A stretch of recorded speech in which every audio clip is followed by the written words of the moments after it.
Բարև ձեզ։ Այսօր շարունակում ենք Ամչյան Policy Talks մեր հաղորդաշարը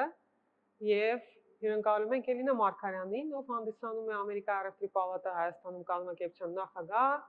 եւ Coca-Cola Hellenic Armenia ընկերության հասարակական կապերի եւ կանոնության տնօրենը։ Մի քանի բառով մեզ ներկայացնեք ինչ է նշանակում կայուն զարգացում, ինչ կարողություն ունի ժամանակի կից աշխարհում եւ որն է Ամչյամի դերը այս հարցում։ Շատ կարևոր հարց է իրականում եւ արդիական ամանդ Հայաստանի համար կարծում եմ որ կարևորներից մեկն է։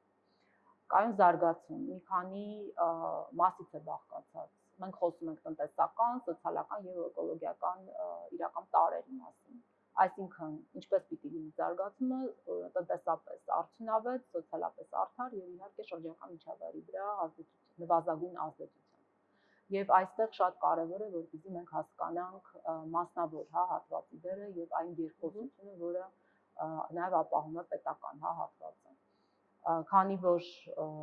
գլոբալ մակարդակով, երբ որ մենք ասում ենք կայուն զարգացում, կայուն ապագա, այսինքն թե կենսամակարդակը կյանքի ինչպես է բարելավում, այսինքն նվազում է աղքատությունը, իրականում ավելի մաքուր,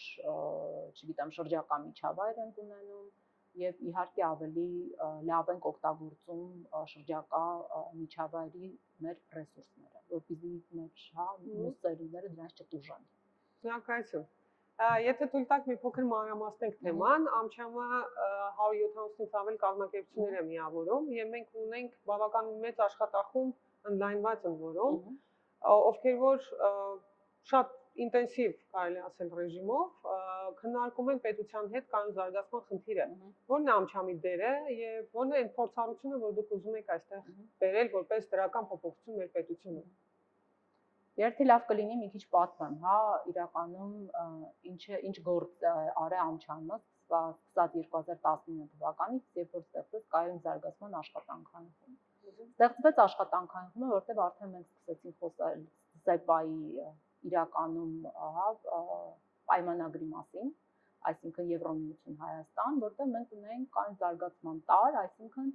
արտադրողին գլայդված պատասխանատվության պարտավորություն, որը պետք է ուժի մեջ մտներ 24 թվականին։ Աշխատանքները իրականում սկսվել են 2019 թվականի վերջից, երբ որ մենք սկսեցինք կրթել, իջազետությունը բարձրացնել եւ իհարկե խոսել, թե որն է մեր պարտավորությունը որպես բիզնեսներ մեր շրջակա միջավայրի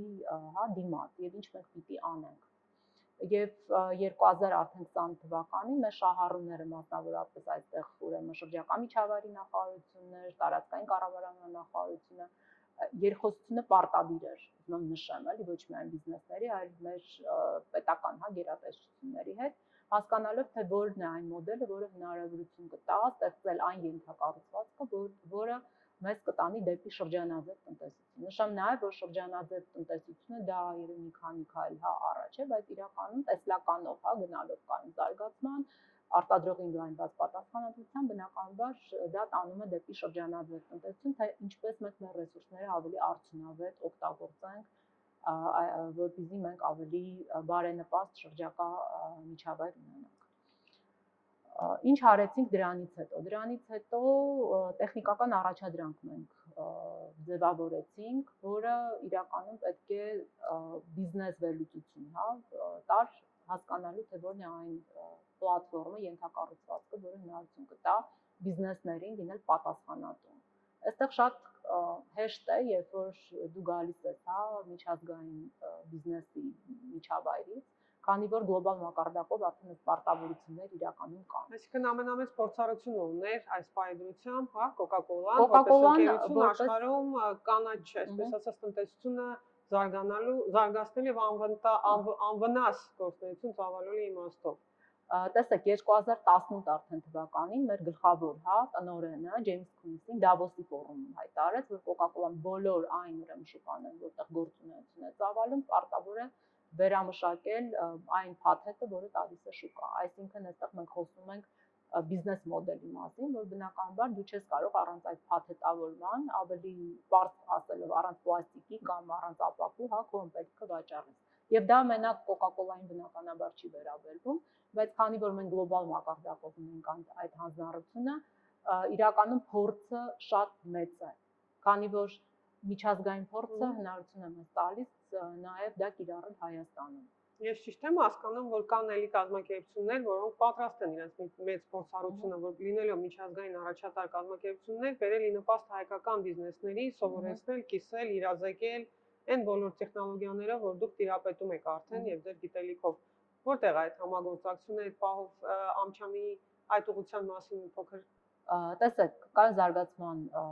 կոմիտեում 28 բիզնես են ներկայացված, բայց այդ 28-ից բնականաբար ոչ բոլորն են, որոնք միջազգային կազմակերպություններ են եւ իրական շատ լավ է, որ բոլորը միջազգային կազմակերպություններ չեն, քանի որ մենք նաեւ ունենք տեղական ընկերություններ, որոնք մեզանից կարող են սովորել եւ այդ ճանապարհով անցնել։ Մասնավորապես մի քանի մեծ կազմակերպության միջազգային ձեր հարցին պատասխանելով կարող եմ հղում տալ, դա Pepsi Polan-ը նույն, Philip Morris-ն է, Pernod Ricard-ը, որը չի հանդիսանում Ամչամի անդամ, բայց երբ որ աշխատանքային խումբը ստեղծվեց, մենք ասացինք, որ մենք բաց ենք բոլորի համար, ինչու՞։ Որովհետև դա ընդհանուր շատ մեծ բարեփոխում է, շատ մեծ մարտահրավեր է, Հայաստանի համար, եւ ինչու ոչ այլ կազմակերպություններ, որոնք նույնիսկ չեն հանդիսանում, Ամչամի անդամ, կարող են գալ, մեզ միանալ, սովորեն եւ որպեսզի մենք կարողանանք միասին այդ մարտահրավերը հաղթահարել։ Ես ճիշտ եմ հասկանում, Հայաստանի համար սա էվոլյուցիայի մեկ աստիճան է զարգացման, որ թույլ կտա իրան դասվել ավելի ցիվիլ, ավելի զարգացած երկրներին եւ ակնկալիքները այդ իմաստով զարգացած երկրների շատ մեծ են մեր երկրից, որի համար մենք բոլորս պիտի ջանք տնենք եւ մեր վարկագծի մեջ էլ փոփոխություններ ունենանք։ Ինչպես կարելի է հայ միջին քաղաքացու մոտ ձևավորել այդ վարկագիծը, որ ինքը իր աղբը իր հետևից հավաքի եւ արտադրողն էլ իդեմս շատ ու շատ արտադրողների, ասենք տարբեր, շատ տարբեր անվադողից սկսած մինչեւ մարտկոցներ, որ իրենք զգան, որ իրենք պատասխանատու են, որ իրենք ճիշտ բան են անում եւ առանց տնտեսական միգուցե օգուտ փնտրելու մղեն իրենց գործունեությունը այդ ուղղությամբ։ Նախ եւ առաջ մենք ունենք Թափոն, որ ունի երկրորդ կյանք, այլ աղբ չենք ասում, կա աղբ, բայց ընդհանուր մենք խոսում ենք Թափոնի մասին։ Սա առաջին գրավականը, որ պիտի սովորենք։ Երկրորդը վարկագծային փոփոխությունը ամենադժվար տարրն է, որ յուրաքանչյուր երկրում իրականում մեծ մարտահրավեր է։ Բայց այստեղ իհարկե 15 թվականից, երբ որ ես նշեցի, մենք արել ենք բազմաթիվ կոնֆերանսներ, որը բացառ է բոլորի համար։ Այսինքն կրթել ենք։ Բացի նրանից, օրինակ որպես պատասխանատու կազմակերպություն մենք Երևանի 150 դպրոցում ընդհանուր կա, համագործակցելով Երևանի քաղաքապետարանի հետ իրականացրել կանաչ դասընթացներ։ Սովորեցրել ենք երեխաներին ինչպես ճիշտ երեխաներին ավելի շատ ասեմ որպես կրող մշակույթի։ Երեխաները գնում են տուն, ծնողին ասում են չի կարելի նետել, այդ չգիտեմ շիշա աղբաման, դա աղբ չէ, դա Թափոն է, ծնողը հավատացեք երկրորդ անգամ դա չի անի։ Իհարկե այդ վարկագիծը շատ կարևոր է, որպեսզի մենք իրական սերմանենք հենց դպրոցից, ինչի՞ չէ մանկապարտեզից, որովհետև հենց այդ տարիքից պետք է սկսես կրթել։ Բացի դրանից կարող եմ մի քանի դրվագ էլ պատմել, օրինակ մենք համագործակցում ենք տարբեր բիզնեսների հետ, օրինակ, չգիտեմ, ռեստորաններ, կաֆեներ եւ այլն։ Երբ որ տարանջատման ամանները դնում ես, դու հասկանում ես, որ առաջի 3 ամսվա ընթացքում բոլորը նետում են այնտեղ ամեն ինչ։